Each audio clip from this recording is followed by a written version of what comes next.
Media Molecule said, we've got this game.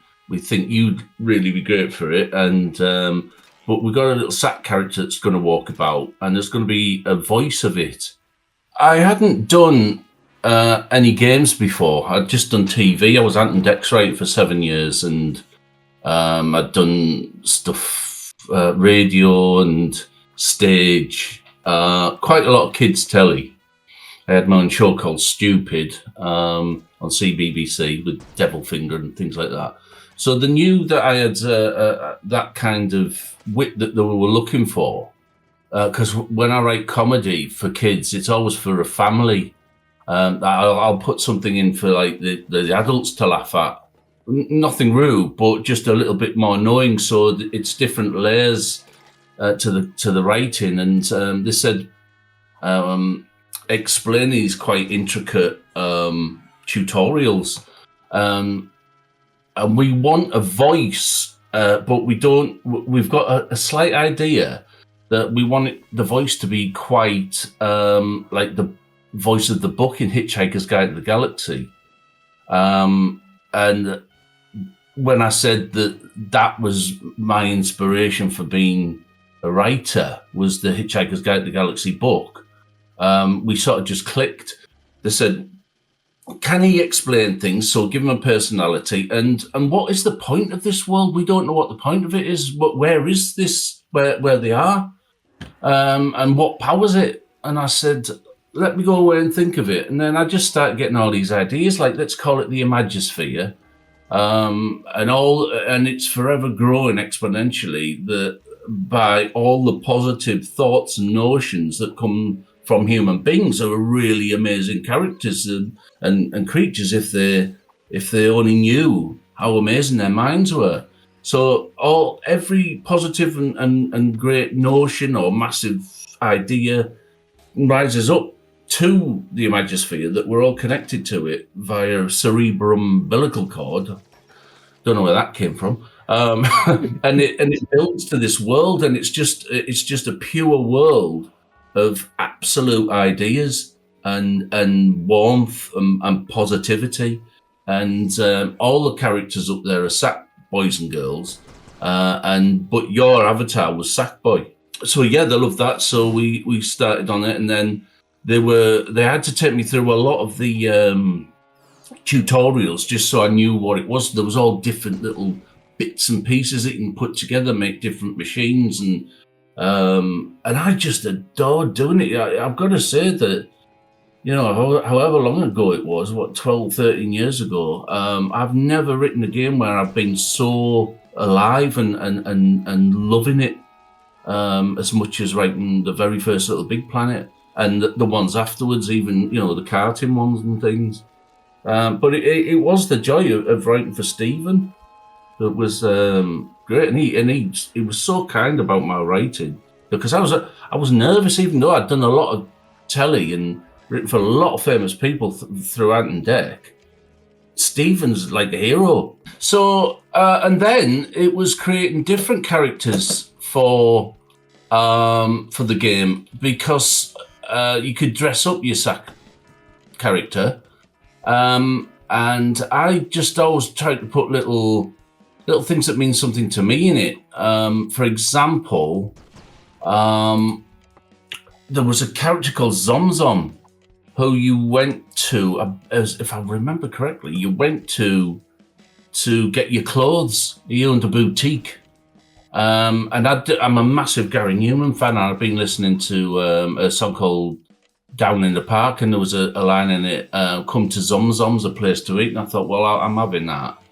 And it was just little homages to people who've influenced me over the years, and Newman was great. So it was such a runaway success, the first game. Within a year or so, two, I don't know. They said, "Oh, we want to do it again." Now, with Newton, that was interesting, because I was terrified of that, because they said we're getting Rick Mail to play to voice Newton, and again, Rick Mail is another reason why I got into comedy. You're too young to remember, but there was a show called The Young Ones that came out in the 80s, and it was just the most anarchic, violent, surreal show.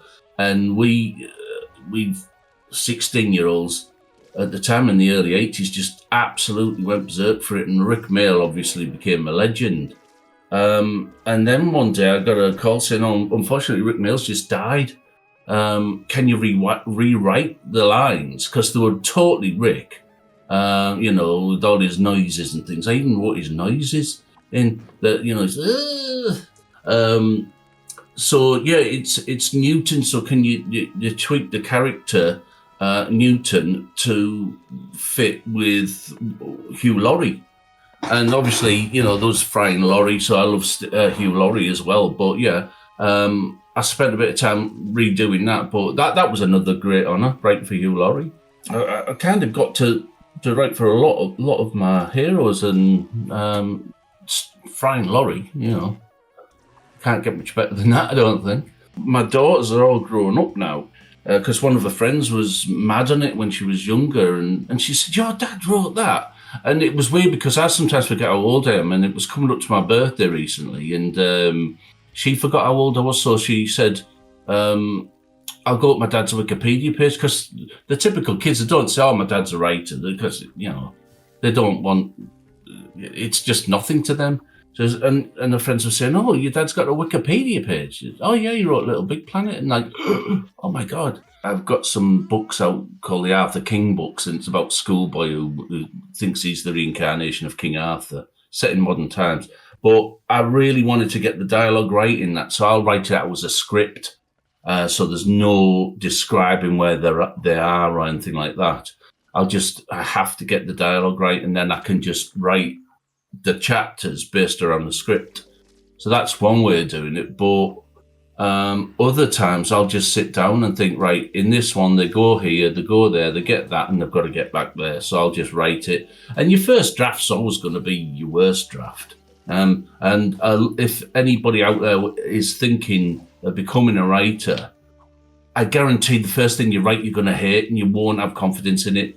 And the key to being a successful writer is to ignore that and just think, well, it's like having an argument with somebody and thinking up a really brilliant one-liner the next day and think, "Oh, I wish I'd written that." But if you're writing, whether it be a script for a game or a book or a film or anything, you can go back and you can stick it in. So, you're not going to send it off the same night you write it. You're going to put it away and you're going to go and do something else, and then you'll think, "Oh, no, that's a better idea." And then you'll go back and it's polishing and polishing and polishing. So you won't like what you write straight away, but you've got to get that in your head. You're going to make it better, and you will. As I say, I mean, I love doing Little Big Planet. It's been fantastic for my career. Meeting and working with Stephen, who's really just the nicest bloke in the world. Massive star, knows he is, doesn't have anything to prove.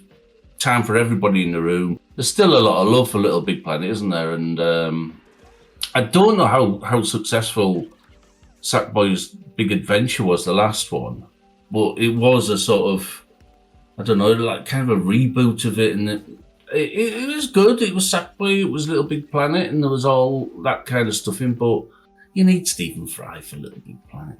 Can't remember Little Big Planet too much of it. I don't know whether there was a story. I think it was still just make and do. But then, and I couldn't tell you what the story is I did on 3. Oh, was that Newton? That was Newton, yeah. Yeah. I was working with somebody on that. It was slightly odd when we had a story for number 3. But probably a good idea, because it was good to try something new. I think it was the karting one. They sent me to Sweden to work on that, and we had a story for that. I enjoyed that one as well, but I nearly got knocked over in Sweden about 7 times by beautiful blonde women on bikes because they'd ride on the wrong side of the road. So I was looking the wrong way to cross roads, and everybody's beautiful in Sweden. And then next day I'll be stepping out and I just did little bells, and I'd have to dive away. That was my sort of most lucid memory of Little Big Planet karting. They've nearly been killed. Well, injured by beautiful women on bikes. What was the worst part of working on the game? Again, I probably said this. I can't think of anything bad about it. It was great. Because when you're a writer, it sounds glamorous, but a lot of the time you're just on your own. And as Stephen Fry said, writing is largely making tea and looking out the window. So you are on your own a lot. So I enjoyed every when Sumo took over. I enjoyed going to Sheffield on a weekly basis for meetings and things. That was great. Sheffield's a great place, and the people at Sumo are just the loveliest people. So I made friends there, and so that was good. I honestly can't think. I think if there's a worse thing, it's just I want to do more, and they're not doing it. No, there's nothing negative I can think of with LittleBigPlanet. What did you have the most fun doing in the game? The most fun I had writing was the very first LittleBigPlanet, because it was quite nerve-wracking. Not nerve-wracking, but yeah, it was nerve-wracking because it was my first game. But I wanted to prove myself, and then I found out Stephen Fry was going to be the one I was writing for, and that just... But I thought, no, I've got to take the bull by the horns. I've really got to come with gold here. And it was great. There's nothing like... I think it's Sherlock Holmes said there's nothing like a deadline to focus the mind. I knew I had a couple of weeks to come up with this, so I said, right, we've got the Imagosphere, we've got the cerebral umbilical cords, we call it Planet Earth. Up there they call it the Orb of Dreamers, and it's the sort of the engine house of LittleBigPlanet, because all the energy comes up from Earth. I wanted this to 100% positive and friendly. It's like you've suddenly met a load of mates, or a load of people who instantly become your mates, and they welcome you. And no, come on, you're the same as us, and that's really what I was going for. So anybody who might felt a little bit sort of disenchanted with the world has found this lovely, warm, friendly place, the Imagosphere, and Sackboy. Come on, wait, we'll have a laugh. We're going to make some stuff, and that was it. And I hope I got that over. So it was definitely the first one, because it was the very first foray into this brand new sort of world, if you like. So yeah, number one.